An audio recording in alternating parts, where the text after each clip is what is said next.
এই কোরআনের শাসন কায়েমের মধ্য দিয়ে একটা মানবিক বাংলাদেশ আমরা করতে চাই। গত 15.5 বছর বিশেষ করে আলিম উলামা, মুমিন মুমিনা, হুফাজ, আইতাম এদের উপর বিগত সরকার তাণ্ডব চালিয়েছে।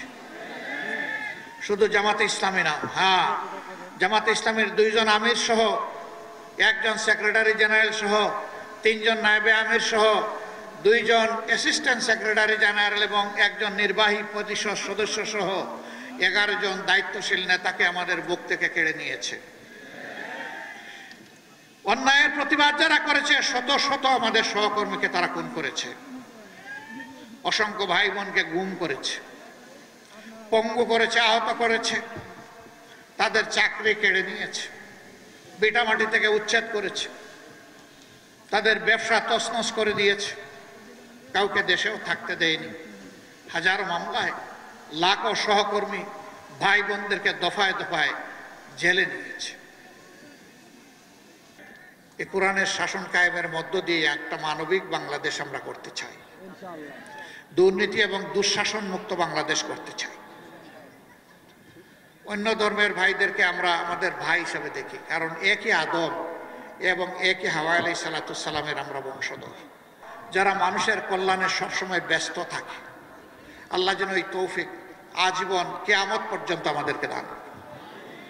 সম্মানিত ভাইয়েরা, সেই সামনের সেই কল্যাণ রাষ্ট্র বৈষম্যহীন, দুর্নীতিমুক্ত, চাঁদাবাজ মুক্ত, ঘুষ মুক্ত একটি ন্যায় ইনসাফের বাংলাদেশ গড়েই আমরা মানবিক বাংলাদেশ করতে চাই। এই বাংলাদেশ আপনারা চান, আমার সহকর্মীরা চান, তাহলে আমাদের লড়াই চালিয়ে যেতে হবে।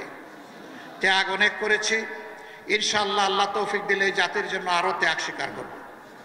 গত 15.5 বছর বিশেষ করে আলিম উলামা, মুমিন মুমিনা, হুফাজ, আইতাম এদের উপর বিগত সরকার তাণ্ডব চালিয়েছে। শুধু জামাতে ইসলামী না, জামাতে ইসলামীর 2 জন আমির সহ 1 জন সেক্রেটারি জেনারেল সহ 3 জন নায়েবে আমির সহ 2 জন অ্যাসিস্ট্যান্ট সেক্রেটারি জেনারেল এবং 1 জন নির্বাহী পরিষদ সদস্য সহ 11 জন দায়িত্বশীল নেতাকে আমাদের বুক থেকে কেড়ে নিয়েছে। অন্যায়ের প্রতিবাদ যারা করেছে শত শত আমাদের সহকর্মীকে তারা খুন করেছে, অসংখ্য ভাই বোনকে গুম করেছে, পঙ্গু করেছে, আহত করেছে, তাদের চাকরি কেড়ে নিয়েছে, ভিটামাটি থেকে উচ্ছেদ করেছে, তাদের ব্যবসা তছনছ করে দিয়েছে, কাউকে দেশেও থাকতে দেয়নি। হাজারো মামলায় লাখো সহকর্মী ভাই বোনদেরকে দফায় দফায় জেলে নিয়েছে।